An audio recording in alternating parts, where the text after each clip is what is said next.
আবিদুল ইসলাম খান রাজপথের সন্তান, যিনি ২৪-এর ছাত্র আন্দোলনের অগ্রগণ্য সংগঠক ও যোদ্ধা। ১৮-র কোটা আন্দোলন থেকে ২৪-এর অভ্যুত্থান তার ছিল প্রত্যক্ষ অংশ।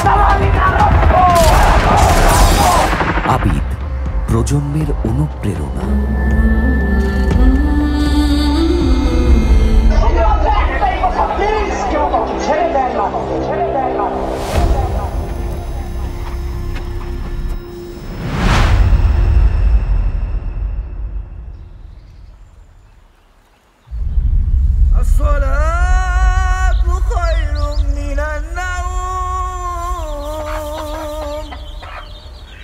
الصلاة خير من النوم।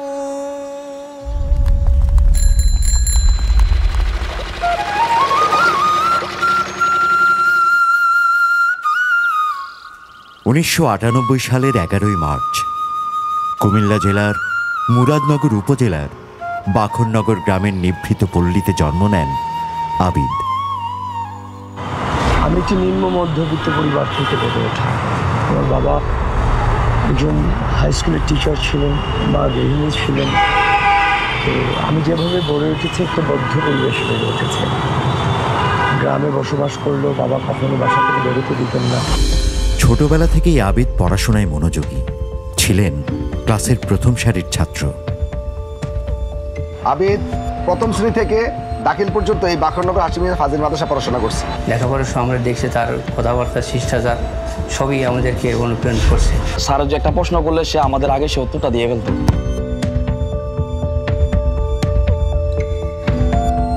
আবিদ খেলাধুলা এবং সাংস্কৃতিক কর্মকাণ্ডেও ছিলেন সমান সক্রিয়। তার পরিবার ছিল সম্পূর্ণ অরাজনৈতিক, তবে সামাজিক ন্যায়ের প্রতি দায়বদ্ধতা ছিল গভীর। বিগত স্বৈরাচারী আওয়ামী সরকারের প্রভাবশালীদের দ্বারা আক্রান্ত হয় তার বসতভিটা। লাঞ্ছিত হন পিতা ও পরিবারের সদস্যগণ। সর্বদা আমার পরিবারের ওপর একটা মেন্টাল প্রেশার রাখতো আমার বাসার সামনেই থাকা আওয়ামী পরিবার।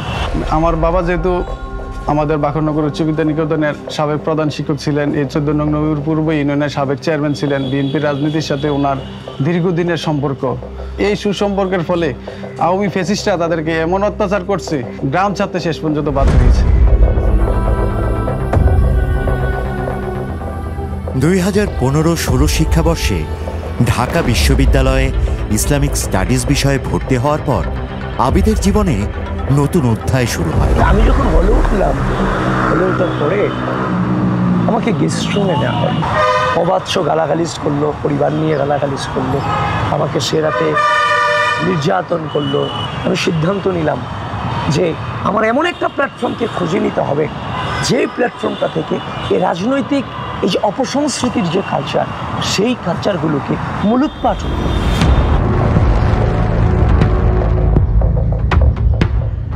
দেশের বৃহত্তম উচ্চশিক্ষা প্রতিষ্ঠান শুধু জ্ঞান আহরণের জায়গা নয়, বরং রাজনৈতিক চর্চার কেন্দ্রও বটে। তিনি যুক্ত হন বাংলাদেশ জাতীয়তাবাদী ছাত্রদলের রাজনীতির সঙ্গে।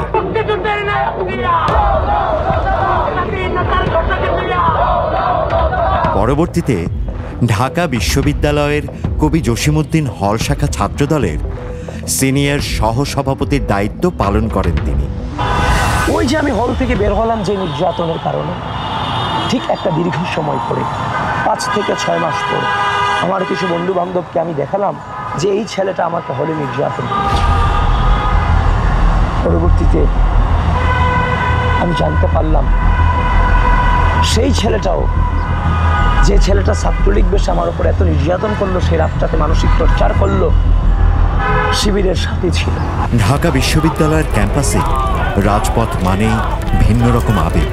কখনো লাঠিপেটা, কখনো টিয়ার গ্যাস, কখনো দমন পীড়ন, বিরোধী পক্ষের রক্তচক্ষু, এ সবই ছিল তার রাজনৈতিক জীবনের নিত্যসঙ্গী। যে সময়টাতে পুরো ঢাকা বিশ্ববিদ্যালয়ে আমার ১৫-১৬ সেশনের ৭ থেকে ৮ জন ৯ জন স্টুডেন্ট আমরা বিরোধী দলের রাজনীতিটা করতাম। তবে তার রাজনীতি কেবল দলীয় পরিচয়ে সীমাবদ্ধ নয়। তিনি বিশ্বাস করেন ছাত্র রাজনীতির প্রধান লক্ষ্য হওয়া উচিত সাধারণ শিক্ষার্থীর অধিকার রক্ষা। আর সেই বিশ্বাস থেকেই ধীরে ধীরে তিনি হয়ে ওঠেন ঢাকা বিশ্ববিদ্যালয়ের একজন আলোচিত সংগঠক। 2019 সালের ডাকসু নির্বাচনে ছাত্রদল মনোনীত প্যানেল থেকে তিনি ডাকসুর সদস্য পদে প্রতিদ্বন্দ্বিতা করেন। যদিও নির্বাচন প্রক্রিয়া নিয়ে ব্যাপক প্রশ্ন ওঠে, তবুও আবিদ পান শিক্ষার্থীদের অকুণ্ঠ সমর্থন। এমন ভয় আমাদেরকে পাওয়ানো হয়েছিল, যারা নির্বাচন করবে তাকে তুলে নেওয়া হবে, তার পরিবারকে শেষ করে দেওয়া হবে, যারা তাদের পাশে সমর্থন হিসেবে থাকবে, সিগনেচার দিবে, তাদেরকেও শেষ করে দেওয়া হবে। ওই মুহূর্তে দাঁড়িয়ে 2019 সালে ডাকসু নির্বাচন আমরা কিন্তু করেছিলাম, যেখানে নিজের ভোটটাও নিজে দিতে পারি নাই।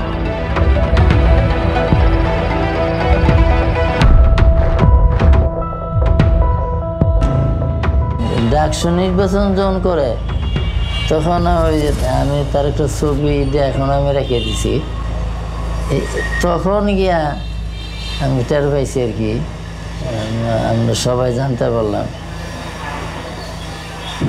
সে ডাকসু নির্বাচন করতেছে। তো ডাকসু নির্বাচন রাজনীতি না করলে নির্বাচন করা যায় না। একজন নেতা হিসেবে তার সবচেয়ে বড় শক্তি আত্মবিশ্বাস। ছাত্র অধিকার আদায়ের আন্দোলনে তিনি কখনো পিছপা হননি।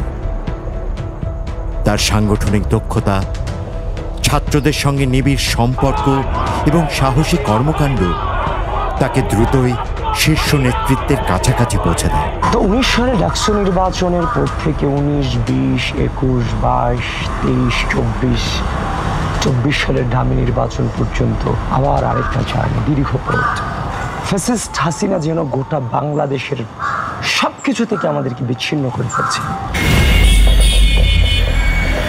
খুবই টেনশনে কাটাইছি, তার কারণ ও ফ্যাসিস্ট পার্টি যদি জানতে পারে যায় আমরা আবেদের আব্বা আম্মা এমুখানে আছে, তাহলে হয়তো আমাদের অস্তিত্ব রাখবে না।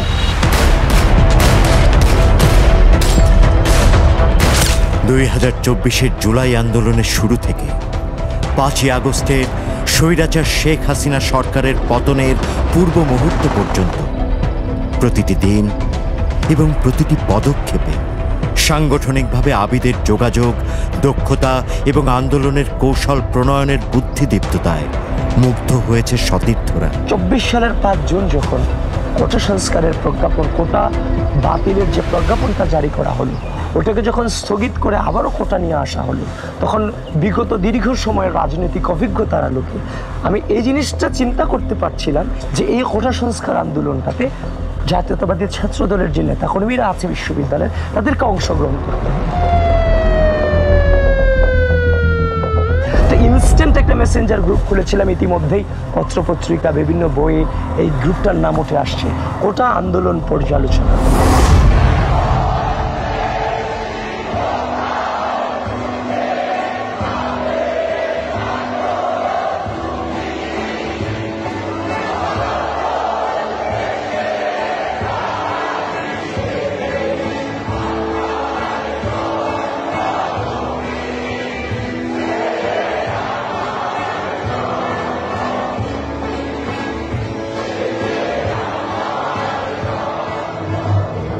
তেসরা আগস্ট কেন্দ্রীয় শহীদ মিনারে লক্ষ লক্ষ ছাত্র জনতার সম্মুখে ঘোষিত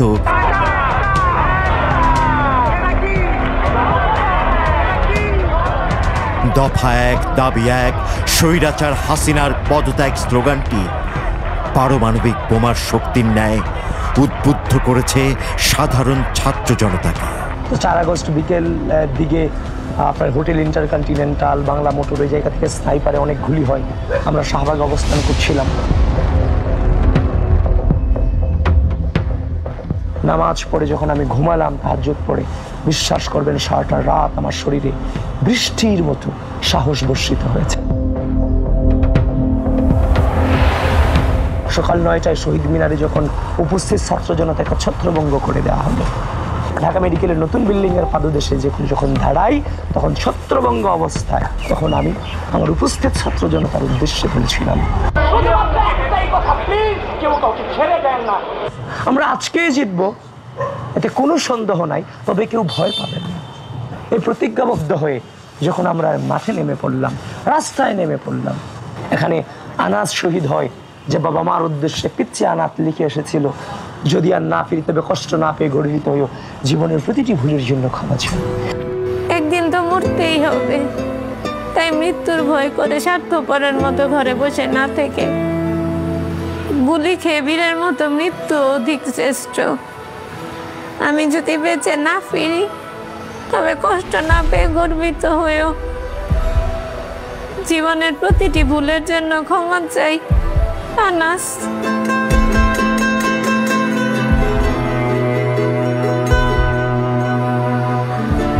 আমার সন্তানের বুকে গুলি লাগছে আর ছিদ্রটা হয়েছে আমার কলিজায়।